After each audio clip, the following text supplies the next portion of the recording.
inihaw. Kakain na po tayo, kakain na tayo. Hoy! Kakain na! Come on down!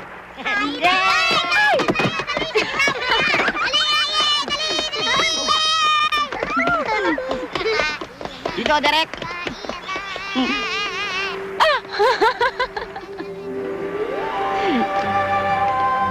Yan. Wala na yung mga istorbo. O, ano Ayos na. ngayon? Eh, wala na yung sounds of music mo eh. Di, mag-sounds of silence na tayo. Sound of sigh. Anong ibig mong sabihin? Swimming tayo. Swimming. Swimming? Okay, no problem. No problem eh. Naka-Julie Andrews ka pang suot dyan. Kailangan, Ursula Andres. Ito ba? Oh. Sandali lang. Wait a minute. Here we go.